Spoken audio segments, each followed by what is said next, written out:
আসসালামু আলাইকুম, শুভ সকাল।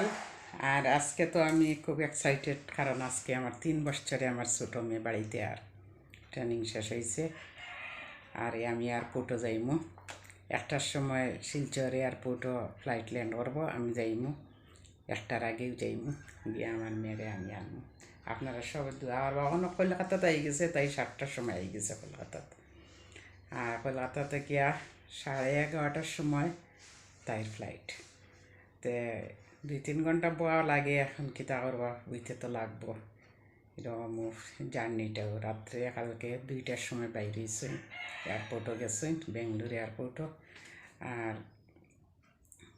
ফ্লাইট ছাড়িছে 4:30টার সময়, সকাল 7টার লগে লগে আইয়া পৌঁছে গেছেন কলকাতা। তো আপনার দোয়া করবা, আজকে আমি তো যাইমু, আমার মেয়ে আইব। খুব খুশি, কিন্তু মনের মাঝে একটা আক্ষেপ রইল, ছেলে তো আর না, ছেলে আর না, ছেলের ইন্টার্নশিপ চলে, এখন কলেজও মানে না গেলে না হয়, একদিন না গেলে সিএল পড়ে যাব।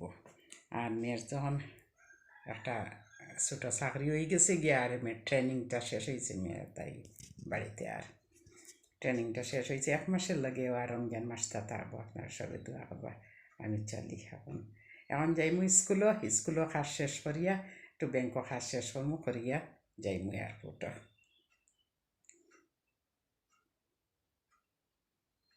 ভিডিওগুলা সবসময় আপলোড করতে পারি না, কারণ একলা মানুষ তো, ছেলে মেয়ে, আমি ব্যস্ত হয়ে যাওয়া। ছেলে তো খুব বেশি ব্যস্ত, মেডিকেলের কাজ তো, ছেলে খুব বেশি ব্যস্ত।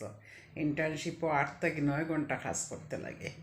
আর হসপিটাল কোন সময় ডাক পড়বো, কোন সময় কী এবার লাগে, ছেলে ভিডিওটা দিতে পারে না। আর আমি নিজেও আপলোড করতে পারি না, অসুস্থ আসলাম। আপনারা দোয়া করবা, তবে রমজানের কিছু ভিডিও আমি আপলোড করবো, আশা রাখছি।